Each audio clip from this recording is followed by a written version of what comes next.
소신하심으로 하나님께 예배합니다. 나는 전능하신 아버지 하나님 천지의 창조주를 믿습니다. 나는 그의 유일하신 아들 우리 주 예수 그리스도를 믿습니다. 그는 성령으로 잉태되어 동정녀 마리아에게서 나시고 본디오 빌라도에게 고난을 받아 십자가에 못 박혀 죽으시고 장사된 지 사흘 만에 죽은 자 가운데서 다시 살아나셨으니 하늘에 오르시어 전능하신 아버지 하나님 우편에 앉아 계시다가 거기로부터 살아있는 자와 죽은 자를 심판하러 오십니다. 나는 성령을 믿으며 거룩한 공교회와 성도의 교제와 죄를 용서하는 것과 몸의 구원과 영생을 믿습니다. 아멘. 찬송가 325장입니다.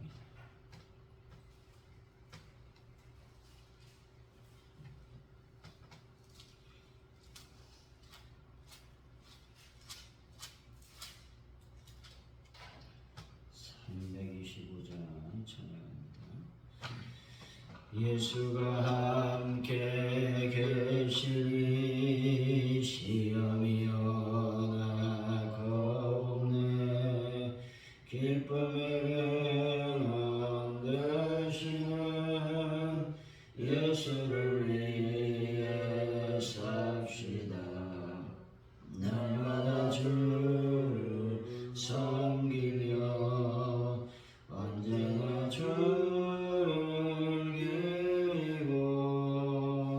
그 사랑 안에 살면서 딴 길로 가지 맙시다.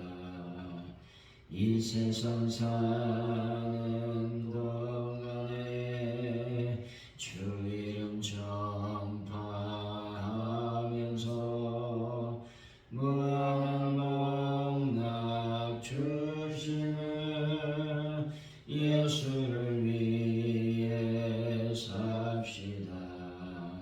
날마다 주를 섬기며 언제나 주를 기리고 그 사랑 안에 살면서 딴 길로 가지 맙시다. 이 세상 친구 없어도 예수는 나의 친구니 불의한 일을 버리고 예수를 위해 삽시다. 날마다 주를 섬기며 언제나 주를 기리고 그 사랑 안에 살면서 딴 길로 가지 맙시다. 주께서 심판하실 때 잘했다 칭찬하리니 이러한 상급 받도록 예수를 위해 삽시다. 날마다 주를 섬기며 언제나 주를 기리고 그 사랑 안에 살면서 딴 길로 가지 맙시다.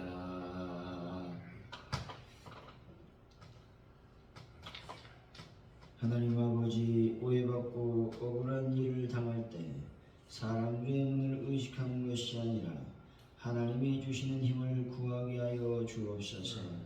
하나님만 굳건히 붙드는 믿음을 허락하여 주옵소서. 어떤 상황에서도 하나님이 원하지 않으시는 것들과는 절대 타협하지 않는 분별력과 용기를 허락하여 주실 줄로 믿습니다. 하나님 아버지, 저희들의 삶 속에서 예수를 증거하는 귀한 복된 자들이 되기를 원합니다. 삶 속에서 참으로 나의 모든 삶을 하나님께 드리는, 그래서 하나님의 삶의 예배가 되어지는 그러한 삶을 우리가 살아갈 수 있도록 역사하여 주실 줄로 믿습니다. 하나님, 오늘도 이 시간 간절히 기도합니다. 대한민국을 주님께 맡겨드립니다. 주여 불쌍히 여기시고 긍휼히 여겨 주실 줄로 믿습니다. 여러 가지 아버지 복잡한 문제들이 얽혀 있습니다. 아버지 의료 대란이 속히 마무리 짓게 하시고 끝나게 하시고 잘 해결될 수 있도록 은혜를 베풀어 주실 줄로 믿습니다. 아버지 하나님, 북한 땅의 모든 도발을 막아주시고 그 땅에 하나님의 복음이 온전히 증가될 수 있도록 역사하여 주실 줄로 믿습니다. 특별히 우리 앞에 간절히 기도합니다. 전 세계에 퍼져 있는 모든 전쟁의 두려움이 끝나게 하시고 전쟁이 속히 끝날 수 있도록 성령님 함께하여 주실 줄로 믿습니다. 아버지 하나님, 가정들께 놀라운 부흥의 불길이 타오를 수 있도록 성령님 함께하여 주실 줄로 믿습니다. 저희들이 전도할 때에 열매 맺고 결실하게 하여 주시고 또 전도할 때에 그 현장에서 놀라운 하나님의 이적을 경험하고 아버지 나도 놀라고 전도받는 자도 놀라고 그들 또한 구원받는 역사가 일어날 수 있도록 복을 더하여 주실 줄로 믿습니다. 베란다 문제를 완벽하게 해결하여 주시고 하나분들로 예수 그리스도의 볼로 치료하여 주실 줄로 믿습니다. 오늘도 주님을 향해 달려가는 믿음의 소망으로 달려가는 그런 하루가 될 수 있도록 역사하여 주옵소서.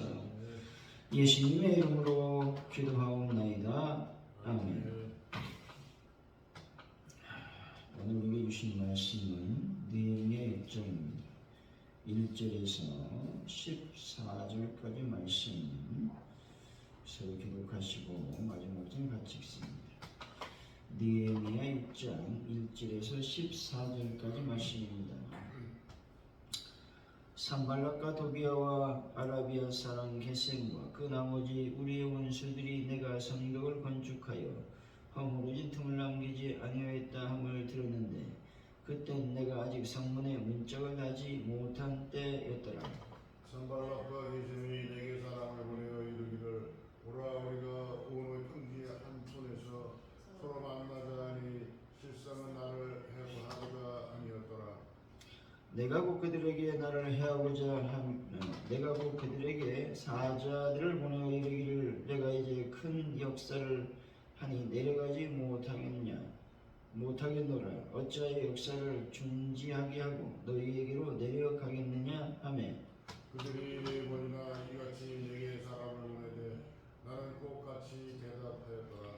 산발랏이 다섯 번째는 그 종자의 손에 봉하지 않은 편지를 들려 내게 보냈는데 그 글에 이르기를 이방 중에도 소문이 있고 가수도 말하기를 너와 유다 사람들이 무관을 하여 성벽을 건축한다 하나니 네가 그 말과 같이 왕이 되려 하는도다. 또 내가 선지자를 세워 예루살렘에서 너를 들어 선전하기를 유다의 왕이 있다 하게 하였으니 지금 이 말이 왕에게 들릴지라. 그런즉 너는 이제 오라 함께 의논하자 하였기로 내가 사람을 보내어 그에게 이르기를 네가 말한 바 이런 일 없는 일이요 네 마음에서 지은 것이라 하였나니 이는 그들이 다 우리를 두렵게 하고자 하여 말하기를 그들의 손이 피곤하여 역사를 중지하고 이루지 못하리라 함이라. 이제 내 손을 힘있게 하옵소서 하였노라. 이후에 무에가벨의 선지자 들라야의 아들 스마야가 드문 불출을 하기로 내가 그 집에 하니 그가 이르기를 그들이 너를 죽이려 올 터이니 우리가 하나님의 전으로 가서 외성 안에 머물고 그 문을 닫자. 저들이 반드시 다음에 와서 너를 죽이리라 하기로 내가 이르기를 나 같은 자가 어찌 도망하며 나 같은 몸이면 누가 외수에 들어가서 생명을 보존하겠느냐. 나는 들어가지 않겠노라 하고 깨달은즉 그는 하나님께 오래 신바가 아니라 도비아와 산발랏에게 뇌물을 받고 내게 이런 예언을 하니라. 그들이 뇌물을 준 까닭은 나를 두렵게 하고 이렇게 함으로 범죄하게 하고 악한 말을 지어 나를 비방하려 함이었느니라. 내 하나님이여 도비아와 산발락과 선지자 노아다가 그 나온 선지자들 곧 나를 두렵게 하고 소행을 기억하옵소서 하였노라. 말씀은 성벽을 건축했다는 소식에 산발랏을 비롯한 원수들이 느헤미야를 해하려고 4번이나 만나자고 했습니다. 그러나 느헤미야는 응하지 않았습니다. 산발랏은 느헤미야가 왕이 되려고 한다고 모함하고 스마이는 뇌물을 받고 느헤미야에게 거짓 예언을 하며 성전 외소에서 숨으라고 말하고 있습니다. 느헤미야는 그들의 음모를 분별하여 응하지 않았다 말씀하고 있습니다. 우리 1절 2절이죠. 시작. 산발락과 도비아와 아라비아 사람 게셈과 그 나머지 우리의 원수들이 내가 성벽을 건축하여 모른 틈을 남기지 아니하였다 함을 들었는데 그때는 내가 아직 성문에 문짝을 달지 못한 때였더라. 산발락과 게셈이 내게 사람을 보내어 이르기를 오라 우리가 어느 평지 한 촌에서 서로 만나자니 실상은 나를 해하고자 함이었더라. 이스라엘의 대적들은 느헤미야를 유인하여 살해하려는 음모를 꾸몄다는 것입니다. 성경은 그때를 이스라엘이 예루살렘 성벽을 다 세웠으나 아직 성문은 달지 못한 때라고 기록하고 있는 것입니다. 말하자면 예루살렘 중건 공사가 마무리되는 시점이었다는 것이죠. 성이 재구시를 하려면 성벽을 견고하게 세우는 것은 물론 적이 쉽게 깨뜨릴 수 없는 튼튼한 문짝을 달아야 된다는 겁니다. 대적들의 입장에서 보면 문짝을 달면 더 이상 손을 쓸 수 없다는 판단을 했을 것입니다. 그래서 성벽이 완성되기 전에 느헤미야를 위인하여 죽이려고 했다라고 하는 것이죠. 3절 4절입니다. 시작. 내가 곧 그들에게 사람들을 보내어 이르기를 내가 이제 그러니 역사를 하니 내려가지 못하겠노라. 어찌하여 역사를 중지하게 하고 너희에게로 내려가겠냐 하매 그들이 4번이나 이같이 내게 사람을 보내되 나는 똑같이 대답하였더니 대적들이 느헤미야에게 4번이나 거듭하여 회담을 제의했습니다. 느헤미야는 대적들이 어느 평지에서의 회담을 제의할 때 그것이 자신을 죽이기 위한 계책인 줄 알고 그들의 제안을 단호하게 거절했다는 것입니다. 하지만 대적들은 그러한 단호한 거절에도 불구하고 무려 4번이나 동일하게 회담을 제의했다라는 것입니다. 마찬가지로 성도들을 망하게 하기 위한 사단의 유혹이 바로 이와 같다는 것입니다. 사단은 집요합니다. 사단은 성도들을 유혹하였다가 한 번 실패했다고 해서 유혹을 중단하지 않는다는 것입니다. 사단은 성도가 자신의 괴계에 넘어오도록 아주 집요하게 유혹을 하고 있다는 사실을 우리는 늘 잊지 말아야 되는 겁니다.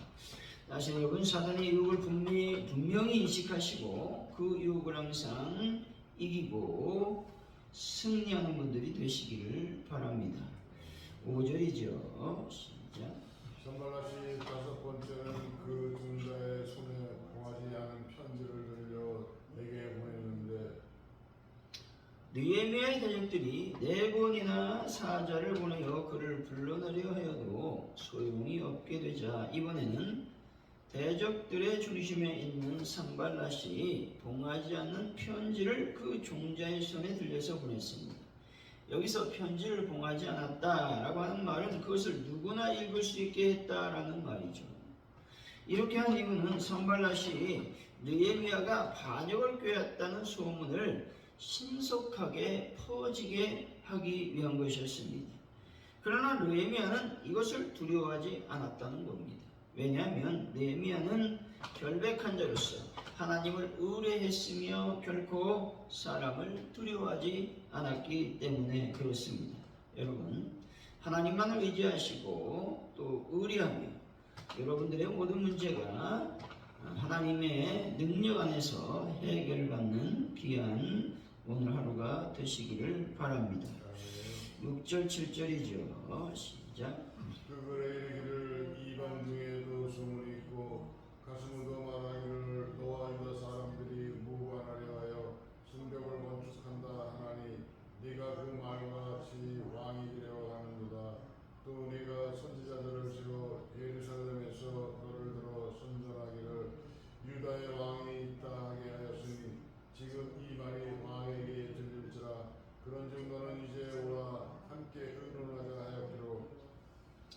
산발랏은 느헤미야가 선지자를 세워 자신이 유다 왕이라고 선포하게 하였다고 말하면서 그 말이 왕에게까지 전해질 것인즉 이 문제를 논의하기 위해서 만나자고 제안하고 있는 것입니다. 결국 대적들은 느헤미야로 하여금 자기가 제안한 회담에 응하지 않을 수 없게 하여 그를 해하고자 했던 것입니다.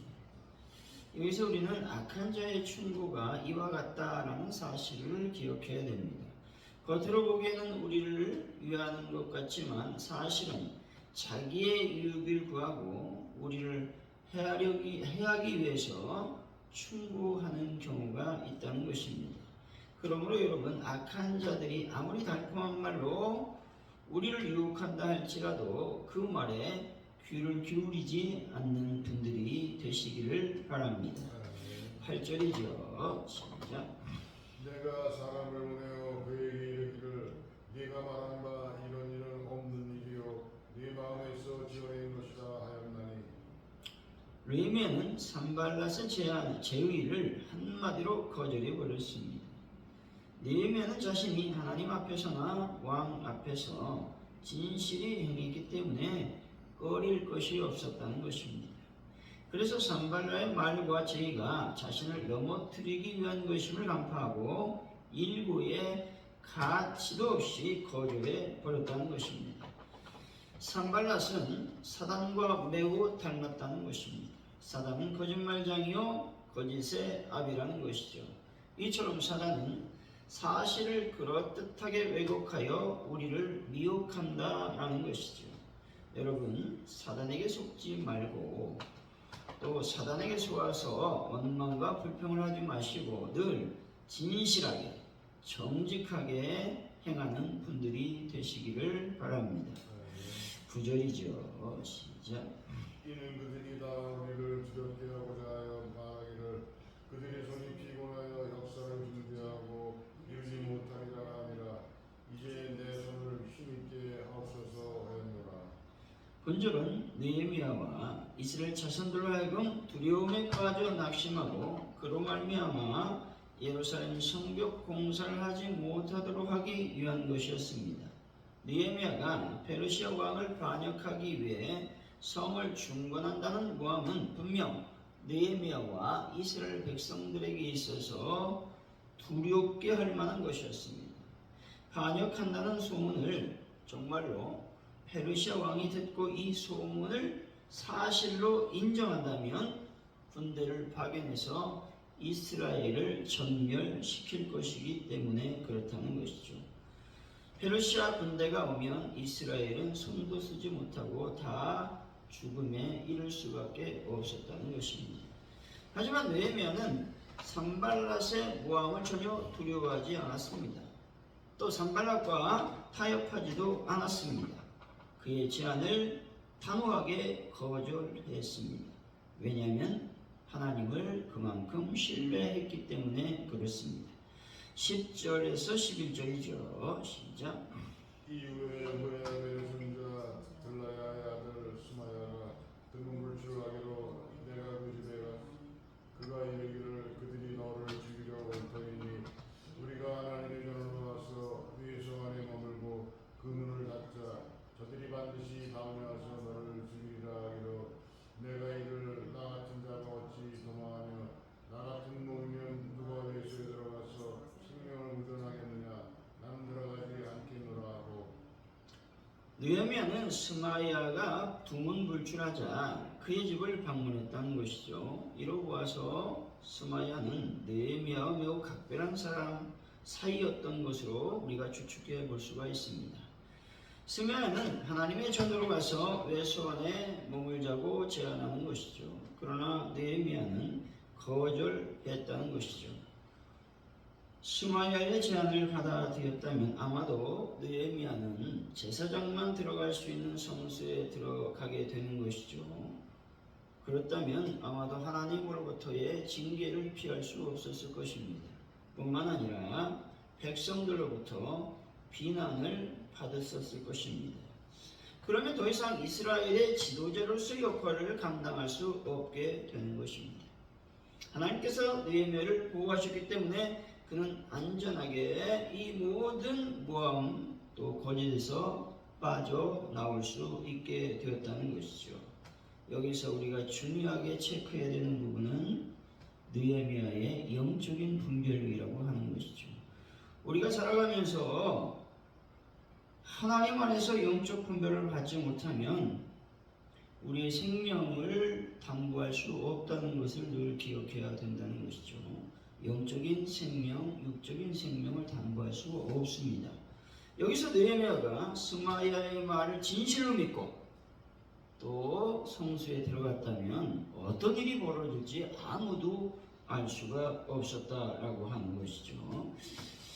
여러분, 인간적인 생각이 아니라 하나님의 보호하심만을 바라보시고 하나님만을 의지하는 삶을 살아가시기를 바랍니다. 12절 14절이죠. 시작. 깨달은즉 그는 하나님께서 보내신 바가 아니라 도비야와 산발락에게 뇌물을 받고 내게 이런 예언을 한다. 그들이 뇌물을 줄 까닭은 나를 듣게 하고 이렇게 하고 범죄하게 하고 악한 말을 지어 나를 비방하려 함이었느니라.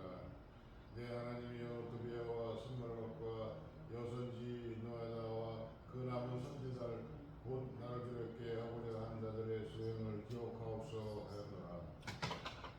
스마야는 뇌물을 받고 느헤미야한테 거짓 예언을 했다라는 것이죠.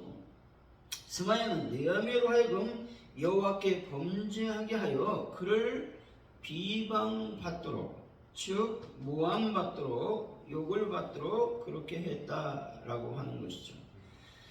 오늘 본문에서 중요하게 대두되고 하는 문제는 성경 건축의 우두머리를 산발랏 또 스마야가 계속 공격하고 있다는 사실을 기억하고 있어야 되는 것이죠. 그렇다면 사단은 교회도 공격한다는 것이죠. 사단은 교회에 누구를 공격하겠습니까? 사단이 교묘하게 성벽공사의 책임자를 공격했듯이 사단은 반드시 교회의 영적 지도자를 공격한다는 사실을 우리는 늘 기억하고 경계해야 된다라고 하는 것이죠. 이것을 위해서 성도들은 계속적인 중보가 이루어져야 된다 하는 것입니다.